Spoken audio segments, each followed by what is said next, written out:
La première vidéo sur le cycle d'exploitation est super importante pour comprendre les éléments du BFR, donc du besoin en fonds de roulement. Donc il comprend 3 composantes. Vous voyez, quand vous avez la formule du BFR, le BFR c'est égal au stock plus les créances clients moins les dettes fournisseurs qui vont réduire ce BFR.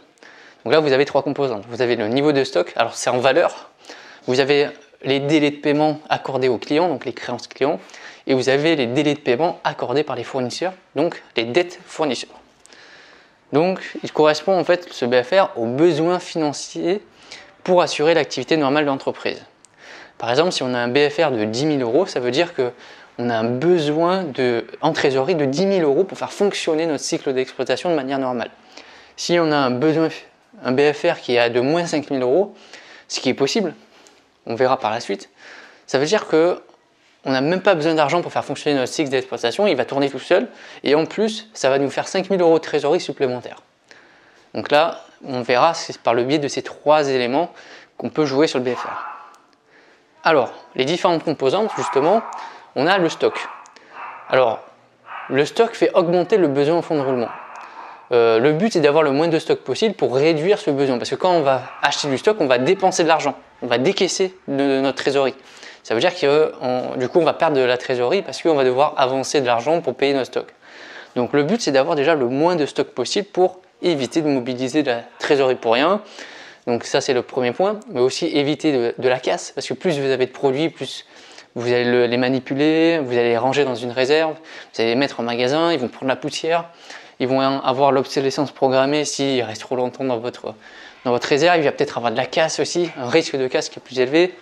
Donc voilà, il faut faire super attention. C'est pour ça qu'il faut favoriser une forte rotation des stocks plutôt que d'accumuler de la marchandise. Donc ça veut dire que c'est mieux de réapprovisionner souvent que d'acheter en une seule fois et de le stocker quelque part et ensuite de le vendre à petit feu.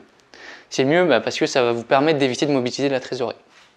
Deuxième chose, donc le deuxième axe du BFR, c'est les délais de paiement des fournisseurs qui est ici. Alors, le but, c'est d'avoir des délais de paiement les plus élevés possibles. Pourquoi? Parce qu'on ne va pas payer le fournisseur de suite.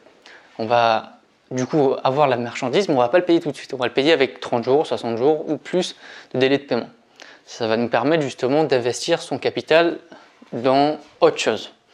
Parce que si on ne paye pas tout de suite son fournisseur, on va pouvoir peut-être avoir la chance de vendre le produit avant même de l'avoir acheté. Et ça, c'est super bien pour votre trésorerie parce que vous allez d'abord encaisser de l'argent et après cet argent, vous allez payer votre fournisseur avec. Donc vous n'allez jamais ressortir de l'argent, ce qui fait que vous allez avoir peut-être, si vous avez des fournisseurs qui sont très importants, vous allez avoir peut-être un BFR négatif et donc vous n'allez pas avoir besoin d'argent pour faire fonctionner votre entreprise. Après, vous avez les délais de paiement qui sont de clients, donc des clients. Donc ça arrive beaucoup dans les entreprises en B2B, donc entre professionnels. Le but, c'est d'avoir des créances clients les plus faibles possibles. Parce que ça veut dire que c'est un peu l'inverse des dettes fournisseurs, c'est que votre client, il va vous acheter votre produit, mais il va vous payer plus tard.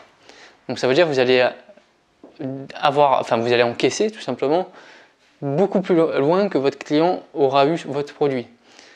Donc ça veut dire que vous n'allez pas recevoir l'argent tout de suite et ça veut dire qu'il va falloir trouver un moyen pour pouvoir compenser cette attente justement de la part du client. Donc c'est pour ça qu'il faut encaisser très rapidement vos ventes parce que vous risquez d'avoir des problèmes de trésorerie et il faut aussi éviter les retards de paiement et les insolvabilités des clients. Quand vous accordez des dettes pour les clients, vous prenez aussi le risque que votre client il ne vous paie pas parce qu'il n'a plus les moyens de le payer. Parce qu'entre-temps, il a eu des problèmes ou autre. Ou il n'avait pas forcément les moyens financiers à l'achat pour pouvoir vous l'acheter. Donc, bon, il a quand même eu le produit, mais il ne vous a toujours pas payé. Donc, c'est un risque à prendre. Et vous voyez bien que l'objectif, qu'il faut bien comprendre, c'est que vous voyez, vous avez vos stocks et vos créances clients qui vont vous créer un BFR, un besoin en ressources.